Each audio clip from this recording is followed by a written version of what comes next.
എന്താണ് ഷിഹാബ് പോവാനായിട്ടുള്ള കാരണം? ഇപ്പം ചേച്ചി പറഞ്ഞതാണ് അനിയന്റെ പ്രശ്നമാണ്.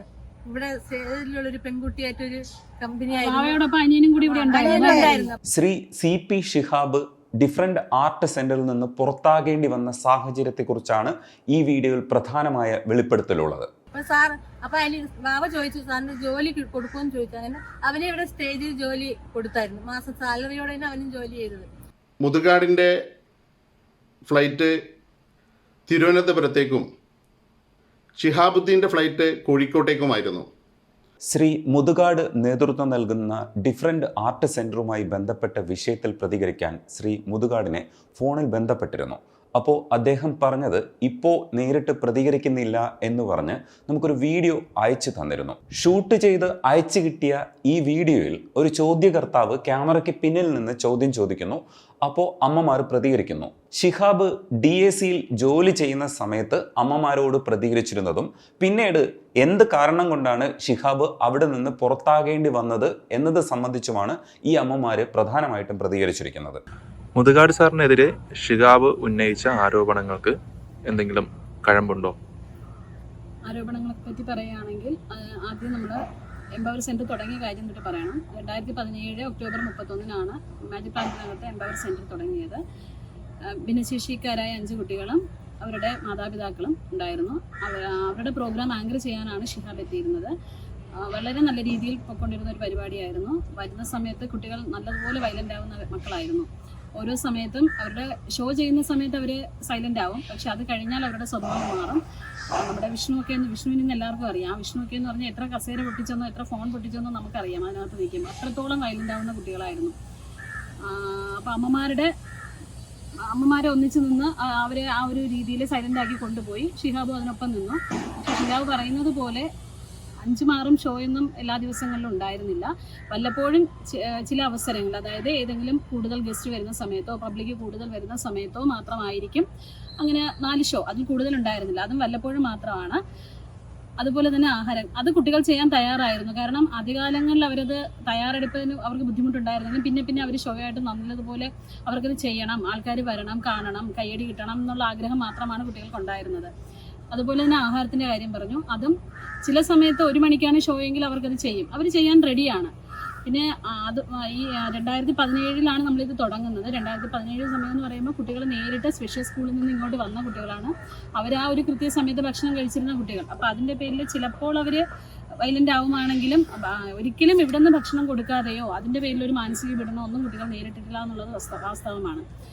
ഷോ 1 മണിക്കാണെങ്കിൽ ചിലപ്പോൾ നമ്മൾ കുട്ടികളെ കൊണ്ട് ഷോ ചെയ്യിക്കും. അതിൻ്റെ ഭാഗമാണ് എന്ന് പറഞ്ഞ് പ്ലാൻ ചെയ്യുന്ന കുട്ടികൾക്ക് ആഹാരം കൊടുക്കാതെയോ ആ പേരിൽ അവർക്കൊരു മാനസിക പീഡനം ഇന്നേവരെ ഉണ്ടായിട്ടില്ല. അതെന്തായാലും ഷിഹാബ് പറഞ്ഞ തെറ്റ് തന്നെയാണ്. കാരണം അന്നുണ്ടായിരുന്ന അമ്മമാർ തന്നെയാണ് ഞങ്ങൾ ഇന്നും ഈ 2024 ആയിട്ടും കുട്ടികൾ ഇന്നും ഇവിടെ നിൽക്കുന്നുണ്ടെങ്കിൽ അവരതിൽ എത്രത്തോളം ഹാപ്പിയാണെന്ന് കുട്ടികളെ വിളിച്ച് ചോദിച്ചാൽ അറിയാൻ പറ്റും. അങ്ങനെ നിൽക്കുന്നുണ്ടെങ്കിൽ അത് നമുക്ക് ഇവിടുന്ന് മുതുകാട് സാർ തരുന്ന ധൈര്യം തന്നെയാണ്. അവരിന്ന് ഈ ഒരു അവസ്ഥയിൽ മാറിയത് തന്നെയും ഈ ഷോയുടെ ഒരു ടൈമാണ്. അവർക്ക് എത്ര ഷോ ചെയ്താലും ഒരു മടുപ്പും ഉണ്ടാവില്ല. അവർക്കിപ്പം ഷോ കുറയുന്നതിലാണ് അവർക്ക് വിഷമം. നമ്മുടെ കുട്ടികളെ ആരുടെയും മുന്നിൽ പ്രദർശിപ്പിക്കുകയല്ല ചെയ്യുന്നത്, അവർക്ക് കിട്ടുന്ന ഒരു അവസരമായിട്ടാണ് ഞങ്ങൾ കരുതുന്നത്. അത് ഒരിക്കലും ഒരു പ്രദർശനമായിട്ട് ഞങ്ങൾക്ക് ഇതുവരെയും തോന്നിയിട്ടില്ല. നോർമൽ കുട്ടികൾ എന്തുകൊണ്ട് അവർ പല കലാവേദികളിലും പോയി പങ്കെടുത്ത് അവർ പ്രൈസ് വാങ്ങിക്കുന്നു. അപ്പം ഞങ്ങളുടെ ഒരു ഭിന്നശേഷി കുട്ടിക്ക് വെളിയിൽ ഇറങ്ങാനോ ഒരു 10 കയ്യടി വാങ്ങാനോ ഉള്ള അവസരം ഞങ്ങളുടെ കുട്ടികൾക്ക് സാറാണ് ഉണ്ടാക്കി തന്നത്. അതൊരിക്കലും ഞങ്ങൾ പ്രദർശനമായിട്ടോ ഞങ്ങൾക്ക് ഒരിക്കലും തോന്നിയിട്ടില്ല. ഞങ്ങളുടെ കുട്ടികളുടെ ഒരു ഫോട്ടോ ഇവിടെ ഒരു LED വാളിൽ വരുന്നതോ അല്ലെങ്കിൽ ഇവിടെ ഏതെങ്കിലും ഇതിൽ വരുന്നതോ ഞങ്ങൾക്ക് അഭിമാനമെന്നാണ് ഞങ്ങൾ കരുതുന്നത്. കാരണം വീട്ടിനകത്ത് മൂലയിൽ അടച്ചിടപ്പെട്ടിരുന്ന കുട്ടികളാണ് 18 വയസ്സ് വരെ. അപ്പോൾ അവരെയാണ് സാറ് കൊണ്ടുവന്ന്. ഇപ്പം പലരും പറയുന്നുണ്ട് കുട്ടികളെല്ലാം പാട്ടും മാജിക്കും ഒക്കെ പഠിച്ചിട്ട്, പക്ഷെ ഞങ്ങളുടെ കുട്ടികൾ ഒന്നും പഠിച്ചിട്ട് വന്നതല്ല. മാജിക് എന്ന് പറയുന്നത് ഇവിടെ വന്നതിന് ശേഷം മാത്രം പഠിച്ച കാര്യമാണ്. അവരിന്ന് അതിൽ അവരെ കൊണ്ട് പറ്റുന്ന മാക്സിമം ചെയ്യുന്നുണ്ട്. വീണ്ടും കാര്യങ്ങൾ അവർക്ക് പറഞ്ഞു കൊടുക്കുന്നുണ്ട്. അവരത് നല്ലതുപോലെ തന്നെ അത് ചെയ്യുന്നുണ്ട്. അപ്പൊ അത് ഇവിടെ വന്ന് പഠിച്ചത് തന്നെയാണ്. അപ്പൊ ഇങ്ങനെ നേരത്തെ ഷിഹാബ് മാത്രമല്ല, നേരത്തെ പറഞ്ഞ അമ്മമാര് പറഞ്ഞ ആരോപണങ്ങൾക്ക് എതിരെയുള്ള ഒരു ഇതാണ്. കാരണം നമ്മുടെ മക്കൾ ആരും തന്നെ ഇവിടെ ഒന്നും പഠിച്ചിട്ട് വന്നതല്ല. നമുക്കേ അറിയാവൂ. ഷിഹാബിന് അറിയില്ല. ഇപ്പൊ 5 കൊല്ലമായി പോയിട്ട്. അപ്പൊ ഇത് 6 കൊല്ലമായി നമ്മളിവിടെ നിൽക്കുന്നത്. നമ്മളെ മക്കളെ നമുക്കല്ലേ അറിയാവൂ. അവനറിയില്ലല്ലോ ഇപ്പൊ എങ്ങനെയാണെന്നുള്ള ഒരു ഇതും അറിയില്ല. സാറ് കൊടുക്കുന്ന സ്നേഹത്തിന്റെ ഇത് നമ്മളെ മക്കൾ കാണിക്കുന്നുണ്ട്. അപ്പൊ അതുപോലെ തന്നെ പറഞ്ഞു കുട്ടികളെ സാറ് ക്യാമറയ്ക്ക് മുന്നിലാണ് കുട്ടികളെ ചേർത്ത് പിടിക്കുന്നത്. അത് വെറുതെയാണ്. പക്ഷെ ഞങ്ങൾ ഇപ്പോഴും ഓരോ സമയം കണ്ടുകൊണ്ടിരിക്കുന്നതാണ്. സാറിനെ കണ്ടു കഴിഞ്ഞാൽ കുട്ടികളുടെ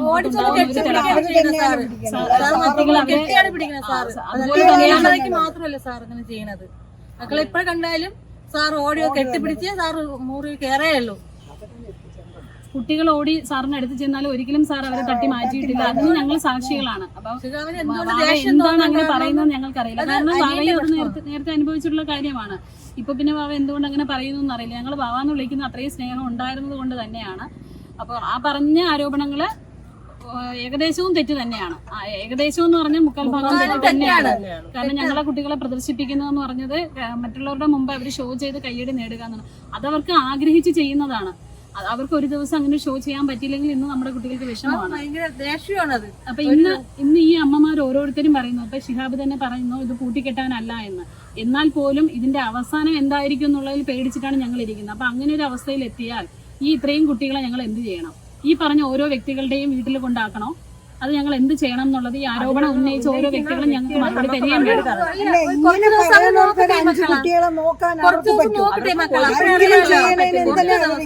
5 ദിവസം അവര് നോക്കട്ടെ മക്കളെ. ഒരു മണിക്കൂർ അങ്ങനെയുള്ളവരാണ് ഈ ബാക്കിയുള്ള കുട്ടികളെ. പിന്നെ ഷിഹാബ് വേറൊരു ആരോപണം ഉന്നയിച്ചിരുന്നു ഞങ്ങളുടെ കുട്ടികളെ ആ മുറിക്കകത്ത് അടച്ചിട്ടിരിക്കുന്നു എന്ന്. പക്ഷെ അടച്ചിട്ടിരുന്നു കാരണമുണ്ട്. കുട്ടികളാണ്.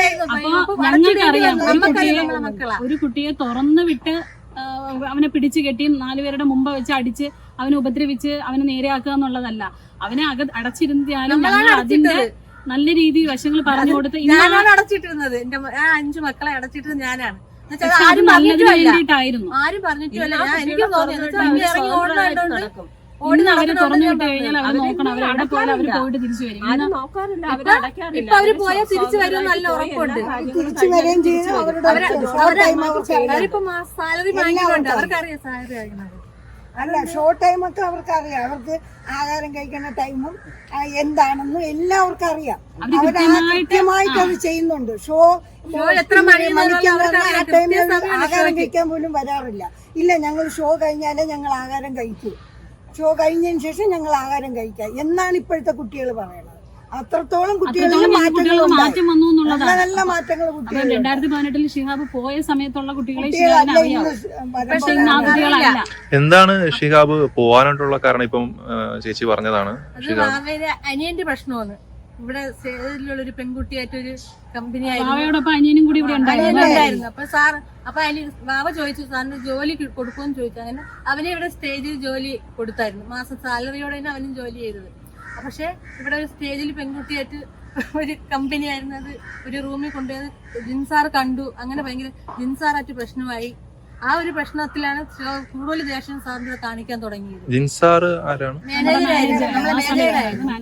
അപ്പൊ അങ്ങനെയാണ് സാറിന്റെ ദേഷ്യം. അങ്ങനെ ഈ ദേഷ്യം അപ്പോഴും പറഞ്ഞു ഇതിന് പിരിച്ചു വിട്ടാൽ അതിനുള്ള ഇത് കാണിക്കുമെന്ന് പറഞ്ഞിട്ടുണ്ടായിരുന്നു. എന്നുവെച്ചാൽ പകരം തീർക്കുമെന്ന് സാറിന്റെ നേരിട്ട് പറഞ്ഞിട്ടുണ്ട്. പിന്നെ വാവ പറയുന്നുണ്ട് വാവ ഇതൊക്കെ പുറത്ത് വിട്ട് കഴിഞ്ഞാൽ സാറ് വാവയെ കൊല്ലും എന്നുള്ള രീതിയിലാണ് വാവ സംസാരിക്കുന്നത്. പക്ഷെ അതൊക്കെ സാറിനോട് നമ്മള് അതെങ്ങനെ പറയാൻ പറ്റും എന്നുള്ളതാണ്. കാരണം നമ്മൾ ഇത്രയും നാൾ ഇവിടെ വന്ന് നിന്നിട്ട് സാറിന്റെ വേറൊരു മുഖം ഞങ്ങളാരും കണ്ടിട്ടില്ല. അത് സത്യമായിട്ടുള്ള കാര്യമാണ്. പിന്നെ നമ്മുടെ വീട്ടില് അച്ഛനുണ്ട്, അമ്മയുണ്ട്, മക്കളുണ്ട്. ഏതെങ്കിലും ഒരു വിഷയം സംബന്ധിച്ച് അച്ഛൻ നമ്മളോട് സംസാരിക്കാറില്ലേ? നോ പറയാറില്ലേ? അത് ചെയ്യാൻ പാടില്ല എന്ന് പറയാറില്ല. ആ ഒരു രീതിയിൽ മാത്രമേ എന്തെങ്കിലും ചെറിയ രീതിയിൽ പറഞ്ഞാൽ പോലും ഞങ്ങൾ അത് എടുത്തിട്ടുള്ളൂ. അതുകൊണ്ടാണ് ഞങ്ങളുടെ കുട്ടികൾ ഇന്ന് അവർക്ക് പറ്റുന്നതിന്റെ മാക്സിമം ഞങ്ങൾ വളരെ സന്തോഷത്തോടു കൂടി കുട്ടികൾ സന്തോഷത്തോടെ ഇത്രയും നാളായിട്ട് ഇവിടെ നിൽക്കുന്നത്. അപ്പൊ അതുകൊണ്ട് അതൊരു കൊല്ലുന്ന തരത്തിലൊക്കെ പറയുന്നത് എങ്ങനെയെന്നുള്ളത് നമുക്കത് കേട്ടപ്പോൾ തന്നെ ഞങ്ങൾ ഷോക്കായി പോയി. കാരണം ആ സമയത്ത് അങ്ങനെയൊന്നും ആയിരുന്നില്ല. അപ്പൊ ഇത്രയും നമ്മള് സാറിനെ കുറിച്ച് പറയാൻ മക്കളെന്ന് വിളിച്ചോണ്ട് സാറ് സ്റ്റേജിൽ വരേ ഉള്ളായിരുന്നു. ഷിഹാബിനെ അങ്ങനെയായിരുന്നു വാവയെന്നാ വിളിച്ചോണ്ട് വരുന്നത് സാറ്.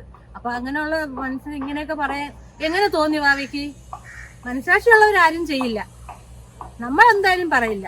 എന്നുവെച്ചാ അവ അങ്ങനെ കുട്ടികൾ എന്ന് നിൽക്കുന്നത് സാറിന്റെ കുട്ടികളെന്ന് സന്തോഷമായിട്ട് പോകുന്നു. നമ്മുടെ കുട്ടികളെന്ന് മാത്രമല്ല, ഇപ്പൊ ഇവിടെ വരുന്ന 100-300 കുട്ടികളുണ്ടെങ്കിൽ അവരും എല്ലാവരും രാവിലെ എണീക്കുന്നതേ മാജിക് പ്ലാനറ്റിൽ പോകണമെന്നുള്ള ഒരു രീതിയിലാണ് അവർ എണീക്കുന്നത്. കുട്ടികൾക്ക് ഇവിടെ ഭീഷണി ഉണ്ടെങ്കിൽ മറ്റു 100 കുട്ടികളെടുത്ത് പാർട്ടി ഷിഹാബ് പറയാത്ത എന്തേ? എടുക്കാൻ പാടില്ല, ഇങ്ങനെ ഭീഷണിയാണ് കുട്ടികൾക്ക് ഇവിടെ ഭയങ്കര ഇതാണെന്ന് പറയാത്ത എന്തേ?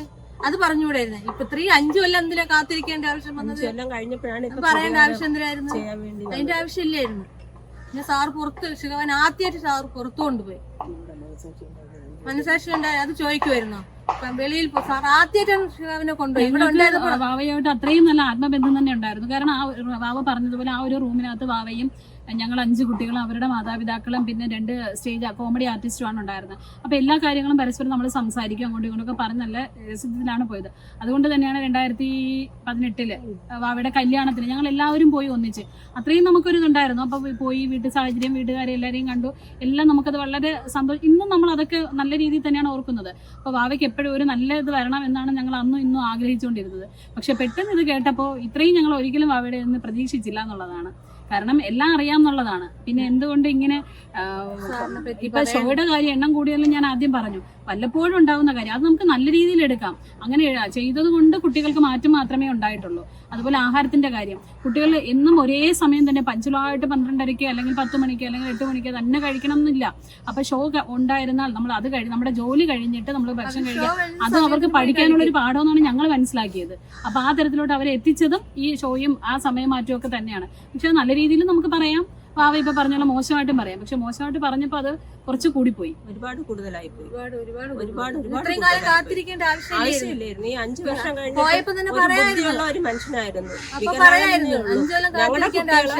ഞങ്ങളുടെ കുട്ടികളും ഭിന്നശേഷി കുട്ടികൾ അവർക്ക് ബുദ്ധിയില്ല. അപ്പൊ ഈ ബുദ്ധിയില്ലാത്ത കുട്ടികൾക്ക് ബുദ്ധിയുള്ള ഒരു മനുഷ്യൻ അന്നത് പുറത്തിറക്കണമായിരുന്നു. ഇന്ന് ഇറക്കിയിട്ട് കാര്യമില്ല. അന്ന് ഇറക്കാത്തത് കൊണ്ട് നമുക്ക് മക്കൾക്ക് ഇത്രയും മാറ്റം ഉണ്ടാക്കാൻ പറ്റി. നമ്മൾ അന്ന് ഇറക്കിയിരുന്നെങ്കിലേ പിന്നെ എന്തെല്ലാം അന്ന് പ്രതികാരമായിട്ട് വന്നിരുന്നെങ്കിലേ അല്ല എങ്കിൽ നമ്മൾ അടച്ചുപൂട്ടുമായിരുന്നു. എങ്കിൽ നമ്മൾ എന്ത് ചെയ്യായിരുന്നു കുട്ടികളെയും കൊണ്ട്? അപ്പൊ അതുകൊണ്ട് അത് പറഞ്ഞിട്ട് കാര്യമില്ല. ഒരു സാറിന് ഒരു അടി കൊടുക്കണ്ടായിരുന്നു. CP ഷിഹാബിൻ്റെ ശ്രീ മുതുകാടുമൊത്തുള്ള യാത്രയുടെ വിവരങ്ങളെ സംബന്ധിച്ചുള്ള ഓഡിയോ ക്ലിപ്പ് നേരത്തെ തന്നെ പുറത്തു വന്നിരുന്നു. ശ്രീ NK റഹീം പ്രതികരിക്കുന്നതായിരുന്നു നമ്മൾ കണ്ടത്. അതിൻ്റെ വീഡിയോ ആണ് ഇപ്പോൾ ഈ സാഹചര്യത്തിൽ പുറത്തു വന്നിരിക്കുന്നത്. നമസ്കാരം. ശ്രീ ഗോപിനാഥ് മുതുകാടുമായി ബന്ധപ്പെട്ട വിഷയത്തിൽ CP ഷിഹാബുദ്ദീൻ നടത്തിയ വാർത്താ സമ്മേളനം ശ്രദ്ധയിൽപ്പെട്ടു. 2018 ഒരു പ്രോഗ്രാമുമായി ബന്ധപ്പെട്ട് കുവൈറ്റിലെത്തിയപ്പോൾ അദ്ദേഹത്തിന് ലഭിച്ച പാരിതോഷികം മുതുകാട് തിരിച്ചു ചോദിക്കുകയും അത് കൊടുക്കാതിരുന്നപ്പോൾ തിരിച്ചുള്ള യാത്രയിൽ ഷിഹാബുദ്ദീനെ കൂടെ കൂട്ടാതെ ഇവിടെ തനിച്ചാക്കി പോകുകയും ചെയ്തു എന്നാണ് ആരോപണം. ഈ വിഷയവുമായി ബന്ധപ്പെട്ട് നേരിട്ട് ഇടപെട്ട ഒരാൾ എന്നുള്ള നിലക്കാണ് ഈ വിശദീകരണം നൽകുന്നത്. എൻ്റെ പേര് NK റഹീം, കുവൈറ്റിൽ ജോലി ചെയ്യുന്നു. അന്ന് പ്രോഗ്രാമിന് വന്ന സമയത്ത് തിരിച്ചു പോകുമ്പോൾ മുതുകാടിൻ്റെ ഫ്ലൈറ്റ് തിരുവനന്തപുരത്തേക്കും ഷിഹാബുദ്ദീൻ്റെ ഫ്ലൈറ്റ് കോഴിക്കോട്ടേക്കുമായിരുന്നു. ഈ രണ്ടിൻ്റെയും സമയവും വ്യത്യസ്തമായിരുന്നു. രാവിലെയാണ് മുതുകാട് തിരുവനന്തപുരത്തേക്കുള്ള ഫ്ലൈറ്റ്. ഈവനിങ്ങിനായിരുന്നു ഷിഹാബുദ്ദീൻ്റെ ഫ്ലൈറ്റും. അതുകൊണ്ടാണ് അങ്ങനെ യാത്ര ചെയ്യേണ്ടി വന്നത്. മുതുകാട് പോകുന്ന സമയത്ത് എന്നെ വിളിക്കുകയും ഷിഹാബുദ്ദീനും സഹോദരനും ഇവിടെയുണ്ട്, അവർക്ക് വൈകുന്നേരമാണ് ഫ്ലൈറ്റ്, അവർക്ക് വേണ്ടുന്ന സഹായങ്ങൾ ചെയ്തു കൊടുക്കുകയും അവരെ എയർപോർട്ടിൽ എത്തിക്കണമെന്ന് ആവശ്യപ്പെടുകയും ചെയ്തിരുന്നു. ഈ അടിസ്ഥാനത്തിൽ ഞാനാണ് ഇവരെ എയർപോർട്ടിൽ എത്തിച്ചത്. അതുമാത്രമല്ല, അദ്ദേഹം ഇവിടുന്ന് പോകുന്നതിന് മുമ്പ് 1-2 തവണ എന്നെ വിളിച്ച് ഈ വിഷയം റിമൈൻഡ് ചെയ്യുകയും ചെയ്തിരുന്നു. അതുപോലെ തന്നെ അദ്ദേഹത്തിന് ലഭിച്ച പാരിതോഷികം കസ്റ്റംസിൽ ഡിക്ലെയർ ചെയ്യാതെ കയ്യിൽ വെച്ച് പോവുകയും അത് അവിടുന്ന് പിടിക്കപ്പെടുകയും ചെയ്താൽ മുതുകാട് സാറ് വൈകല്യമുള്ളവരിവിടെ കൊണ്ടുവന്ന് പണം കയറ്റുന്നു എന്നുള്ള ഒരു ആരോപണത്തിന് വിധേയമാകുമെന്ന് ഇദ്ദേഹം ഭയപ്പെട്ടിരുന്നു. അതുകൊണ്ടാണ് ഈ പണം കസ്റ്റംസിൽ ഡിക്ലെയർ ചെയ്ത് മാത്രമേ കൊണ്ടുപോകാവൂ എന്ന് ആവശ്യപ്പെട്ടത്. വർഷങ്ങൾക്ക് ശേഷം ഈ വിഷയവുമായി ഇത്തരത്തിലുള്ള ആരോപണങ്ങൾ വരാനുണ്ടായ കാരണം എന്താണെന്ന് നമുക്കറിയില്ല. ഈ വിഷയവുമായിട്ട് ഞാൻ നേരിട്ട് ബന്ധപ്പെട്ടത് കൊണ്ടാണ് ഇത്തരത്തിലുള്ള ഒരു വിശദീകരണം നൽകുന്നത്. വിഷയം വളരെ ഗൗരവമുള്ളതാണ്. വ്യക്തി ആരോപണങ്ങളിലേക്ക് ചുരുങ്ങി വിഷയത്തിൻ്റെ മെറിറ്റ് നഷ്ടപ്പെട്ടു പോകരുത് എന്ന് ആഗ്രഹമുണ്ട്. നല്ലൊരു അന്വേഷണമാണ് ഈ സാഹചര്യത്തിൽ നടക്കേണ്ടത്. അതിന് സർക്കാരിൻ്റെ ഇടപെടൽ ഉണ്ടാവേണ്ടതുണ്ട്.